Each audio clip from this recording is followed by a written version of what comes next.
They say that the fear of public speaking is the number one fear. What do you think?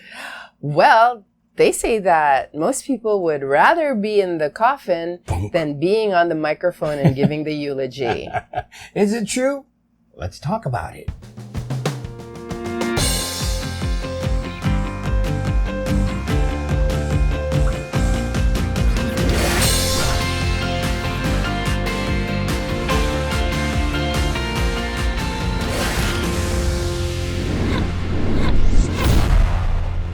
We're Ron and Joyce. And welcome to Bright Speak. And we're talking about public speaking. Is it really the number one fear? Woo!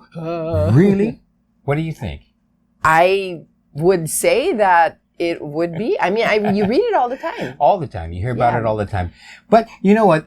In truth, the figure is not really that big. And although lots of people used to claim that was their number one fear and they would rather die. Have things changed? Yeah, things have changed. Recent research actually shows that the number one fear is snakes. Oh no, crawlies really? And stuff like that. Well, that's a good thing. That's a good thing. That is true. But nonetheless, that does not diminish the fact that lots of people get anxious. Yeah, they would rather kiss a snake than speak in public. Is that what you're saying? Well, something like that. It's something like that.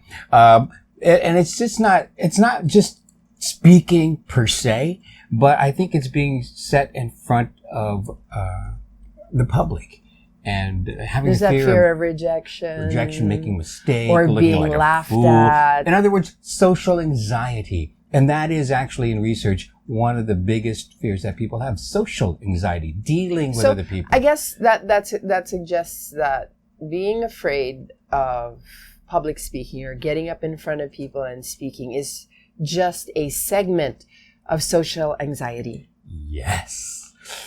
And I'm sure a lot of you know exactly what we're talking about. Mm-hmm. And so do you. Well, I know that. Right? I know that. Because I have a failure story that I would like to share with you today. And that is what? The purpose of the video. It's not to say, oh, I'm a failure. Definitely not. I'm going to be sharing my failure story with you because I want to give hope. I want to give hope to those of you who are just downright scared. You're so scared of public speaking that you would rather die. You would rather be in the coffin. Or maybe you've made an embarrassing public speaking mistake and you think that you'll never recover. Or maybe you already give presentations, but you think you're not bad. You're not good. Are you ready? Are you ready for my story? Your story. I'm ready. Okay, so many, many moons ago, I became a teenage beauty queen here in the Philippines. And I came from a bullied background. I wasn't a child who was bullied like, oh, you're nanny boo boo, you're Oh, you were the bully. No, I wasn't bully. I wasn't the bullied type where people were actively bullying me. They ostracized me. It was that kind of, that's bullying too. Oh, yeah, that's right. I was left out all the time and deliberately left out. So I was bullied in that way. So when I hit my teens and, all my sexy body parts were coming out, things kind of changed, and I joined my first beauty pageant. I won it, and most of you know in beauty pageants you need to be able to communicate well, answer questions. And so because I won the very first pageant I joined, I won, I could answer questions well. I just started to become overconfident. One day I get asked to co-host on one of these weekend dance shows. And so I'm there and I'm co-hosting with some really popular, famous people. And then the floor director grabs me and says, "Hey, Joyce, do you know the story of the tortoise and the hare?" And since I'm a bookworm, I'm a bookworm. Yes. I said, "Of course I know that. That's Aesop's fable." Then he goes, "Oh, good. Can you summarize it?" I said, "Yeah, of course I can. Believe it. I can summarize it." So he grabs me to this set on one corner of the studio alone. It's just me and the set, and the other co-hosts are on the other side of the studio. I'm supposed to throw right after I summarize the story, I'm supposed to throw the camera to them. Get that?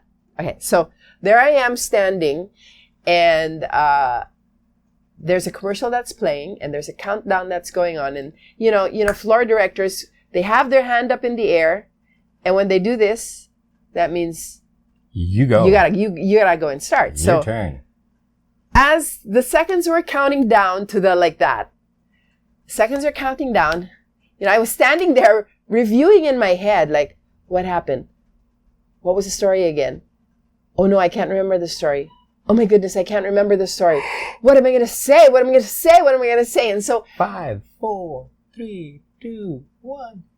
Hello everybody, welcome back to Discorama, and I am here to tell you about a story of the tortoise and the hare.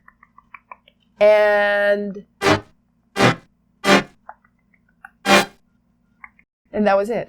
Oh, no. I just stared at the camera like a deer in the headlights. And I was just like, my mind went blank. This was live. This was live TV. National television. Live. So we had millions of Filipinos watching. This was an extremely popular Saturday afternoon dance show. And it wasn't a big deal to them, but to me, it was like my world crumbled. Mm. And when that happened, I just told myself flat out, you know what? It's okay if you model. It's okay if you're a beauty queen. Yes, you can answer questions, but forget this hosting. Forget this public speaking thing. It's not for you. And I let that mistake define me. For years. And I was so young. I was only 16 when that happened. And, you know, when you're a teenager, and studies have proven this to be true, that teenagers and children, when things happen to them, it's like super magnified. It's the whole world. It's the whole world for them. Is. And that's why I think you should never judge a person if they kind of blank out. Because it happens. It happens, you know. So it was really, really painful for me. And it scarred me. So that's my failure story. It's like I would rather be in the coffin than go through that. No, really, I would rather be in the coffin than go through that again. And I don't know if some of you have experienced that, or if you haven't, you know, experienced it yet, but you are afraid that you will. I survived. Yeah. I survived. It took quite a long time, though. Well, but it did happen. And the great thing is, as Joyce said earlier, if you are one of those people who suffer from that, you know, and you think you can't do it, you're not good enough, or it happened to you, just like it happened to Joyce. The good news is, 1, you're not alone. And number 2, you can get over it. Yes, you can. And so that's going to be part 2 of our video. So if you want to, I guess, find out what happened and how I got over it. And I not only got over it, I went beyond. I went so far. I'm hosting on TV now. I'm doing this. Yeah. I teach public speaking. I'm a voice talent. I'm an actress. I communicate. I was a newscaster for 9 years, a news presenter. So I really totally got over it, and I even went beyond. And so how was I able to do that? We're going to share that with you, because that is what Bright Speak is all about. We want to help you. We want to help people break down these walls of fear so that you can stand up and deliver your message. So give us your email too if you want to find out. Oh, that's right. Yeah. If you want to find out and you want to subscribe to us, hit that subscribe button down there. Right there. But you can also send us your email. We'll put up links there too, as well as how can you join our email subscription. All right. Bye. Next time.